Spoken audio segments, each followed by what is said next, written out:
जय हिंद साथियों आज इस वीडियो में बात करते हैं कि 7वें पे कमीशन में जो है 7वें पे कमीशन में जवान तथा जेसीओ रैंक तक पेंशन जो थी वो बहुत कम बढ़ी थी। इसका मुख्य कारण था फिटमेंट फैक्टर का कम होना। जेसीओ रैंक तक का फार्मूला 2.7 था, लेफ्टिनेंट से कर्नल तक 2.62 और इससे ऊपर 2.72 था। यही कारण था कि OROP 2 और OROP 3 में जेसीओ की पेंशन बिल्कुल नहीं बढ़ी। 8वें वेतन आयोग में जरूरत है जवान से जेसीओ रैंक तक फिटमेंट फार्मूला को बढ़ाना, और यही बात जो है कल्याण मंत्री पूर्व सैनिक कल्याण मंत्री जो है गणेश जोशी जी ने यह बात राजनाथ जी से कही है, रक्षा मंत्री जी से, कि भाई जेसीओ रैंक तक के वेतन का फार्मूला बदला जाए क्योंकि उनकी तनख्वाह बहुत कम हो रही है। आपको पता होना चाहिए कि जो 7th पे कमीशन से पहले जो जेसीओ साहिबान थे उनकी पेंशन जो फिक्स हो गई थी 7th पे कमीशन तक, उसके बाद जो भी रिटायर आए हैं जेसीओ साहिबान वो उनसे बहुत कम पेंशन में आए हैं। यही कारण था कि जो 7th पे कमीशन से पहले के जेसीओ थे उनकी किसी की भी पेंशन जो है OROP 2 में OROP 3 में नहीं बढ़ी। इसका कारण मेन कारण यही था कि उस समय जो फिटमेंट फैक्टर था वो बहुत कम था, और अभी अगर इस प्रकार से ही रहा तो आगे भी ये नहीं बढ़ेगी।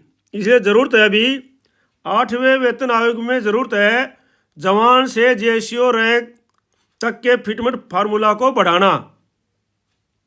इसके बारे में बात करते हैं। मैं आपको 7th CPC का जो लेटर है वो दिखाऊंगा और उसमें समझाऊंगा कि किस प्रकार से फार्मूला लगा था, और यही कारण था कि जेसीओज का जो अभी तक 2 OROP दे लिया, लेकिन सभी का ये है कि हमारे बिल्कुल पैसा नहीं बढ़ा, बिल्कुल पेंशन में पैसा नहीं बढ़ा। यही कारण था इसका। दूसरा है 10 जनवरी 2025 को एक लेटर लिखा गया है, उसमें कहा गया है कि 18 महीने का DADR का एरियर जल्दी मिले, इसकी डिमांड की गई है। ये लेटर वित्त मंत्रालय को सौंपा गया है। ये लेटर मैं आपको दिखाऊंगा। अगर आप इस वीडियो में नए हैं तो इसको सब्सक्राइब कर लीजिए, लाइक कर दीजिए और शेयर कर दीजिए ताकि ज़्यादा से ज़्यादा लोगों तक ये समाचार पहुँचे, ज़्यादा से ज़्यादा इसकी मांग उठे और पे कमीशन जो है इसकी तरफ ध्यान दे और जवान से जेसीओ तक का फार्मूला को बढ़ाया जाए। आप ज़रूर इसको सब्सक्राइब कर लीजिए, हर रोज़ आपको कोई ना कोई इन्फॉर्मेशन मिलती रहेगी। चलते हैं अभी वीडियो में। तो ये जो लेटर मैं आपको दिखा रहा था, ये लेटर है रक्षा मंत्रालय, मिनिस्ट्री ऑफ डिफेंस, पूर्व सैनिक कल्याण विभाग, department of ex serviceman welfare, Raksha pension नीति, पेंशन पॉलिसी, ये लेटर है। तो ये मैं आपको दिखा रहा हूँ। देखो ये जो फैक्टर है, this department has been receiving several representations from ex serviceman and their association related of pensioners and other matter in respect of armed forces personal.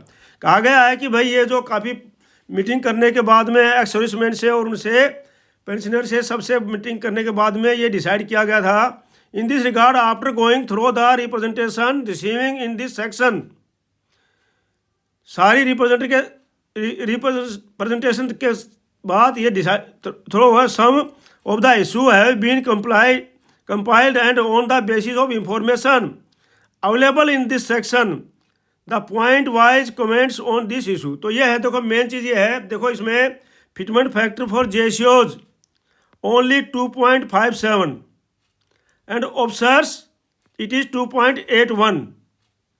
तो ये लिखा गया है इसमें, the 7th CPC has applied in the index of rationalisation while making enhancement of level from pay band 1 to 2, 3 and 3 onward on this premise. तो ज़्यादा मैं नहीं जा रहा हूँ इसमें मेन ये है, देख लो ये लिखा हुआ है clear fitment factor of JSO 2.57 and observe it is 2.81।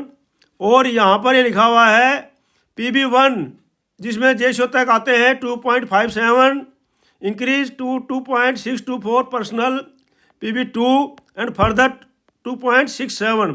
PB1 में जेएसओ तक 2.57 था और वो जो PB2 में जो लेफ्टिनेंट साहब से लेकर कर्नल साहब तक 2.62 और उससे ऊपर 2.67 और जो उसके ऊपर जो है 2.72 और 2.81। तो इस प्रकार से जो है आपको पता है कि ये जो है फिटमेंट फैक्टर बहुत ही लो था, जिसके कारण 7th CPC में जेएसओ की पेंशन तो बिल्कुल ही नहीं बढ़ी, जवानों की थोड़ी बहुत बढ़ी, उनकी भी तनख्वाह कमी थी। तो अभी जो है 8th CPC से बिल्कुल मांग उठी है कि भाई इनकी तनख्वाह बढ़ाई जाए। और यह मांग सिर्फ कर्मचारियों ने नहीं बल्कि मैं आपको दिखा रहा हूँ इसमें लेटर, ये जो है पे कमीशन से पहले ही जेएसओ रैंक तक का वेतन का फार्मूला बदला जाए। और ये और कोई नहीं, जो है सैनिक कल्याण मंत्री गणेश जोशी जी ने, ये जो है सैनिक कल्याण मंत्री हैं गणेश जोशी जी ने, सैनिक कल्याण मंत्री गणेश जोशी ने सरकार से सेना में सैनिक से जेएसओ रैंक मतलब सिपाही से जेएसओ रैंक के स्टाफ के वेतन निर्धारण का फार्मूला संशोधित करने की पैरवी रखी है। तो आप ये समझ लो कि जब पूर्व सैनिक कल्याण मंत्री खुद इस चीज़ को एक्सेप्ट कर रहे हैं कि भाई इनका जो है फार्मूला तनख्वाह इनकी कम है इसीलिए है, तो ये बिल्कुल बात सही है।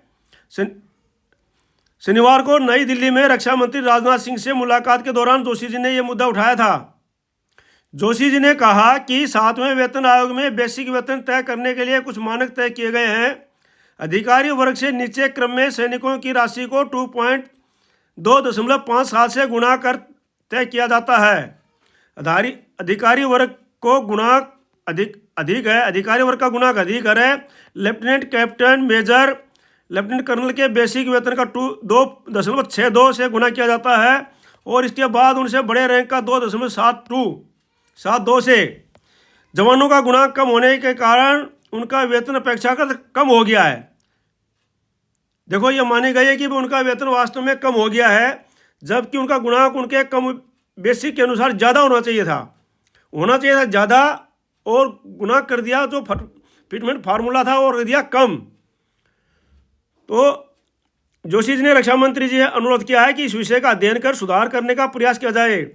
और जोशी जी ने बताया कि रक्षा मंत्री ने इस विषय पर उचित कार्रवाई का आश्वासन भी दिया है। इससे पहले जोशी जी ने रक्षा मंत्री को उत्तराखंड ये बाकी चीज़ है, तो मेरा कहने का मतलब है कि ये चीज़ अभी उठाई जाएगी तभी जो है जेएसओ रैंक का फार्मूले को बदला जाएगा और तभी जो है जेएसओ रैंक की पेंशन में सुधार होगा OROP 4 में। अगर ये अभी सुधार नहीं होगा, क्योंकि अब जब तनख्वाह बढ़ेगी, जब सर्विस पेंशन जो सर्विस में ऑलरेडी सर्विस कर रहे हैं अभी उनकी तनख्वाह बढ़ेगी, और जब पेंशन आएंगे लोग 2027-28 में उसके अनुसार फिर ये जो है OROP 4 लागू होगा, तब जेएसओ की पेंशन बढ़ेगी। तो ये कारण था मेन इसमें बताने का। तो आगे मैं आपको दिखा रहा हूँ एक लेटर जो है, ये लेटर दिया है नेशनल काउंसिल स्टाफ साइड ने, ये जो सौंपा है ऑनरेबल मिनिस्टर ऑफ फाइनेंस को सौंपा, government of India north block को सौंपा गया है। ये लिखा गया है 10 जनवरी को हाल ही में। क्या शिव गोपाल मिश्रा द्वारा सेक्रेटरी हैं जो इसके नेशनल काउंसिल स्टाफ साइड के, उन्होंने लिखा है। तो क्या लिखा है इसमें, releasing of 18 month arrear of dearness allowance release which was frozen during the COVID-19 pandemic period.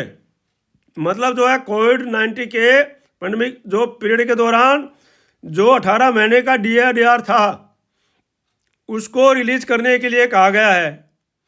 और we have been demanding the government that accordance with the judgment of the honourable supreme court, honourable supreme court ने judgment दिया है, and also considering the fact that economic condition of the country is in a satisfactory level. अब जो देश की जो हालत है वो संतुष्टजनक है।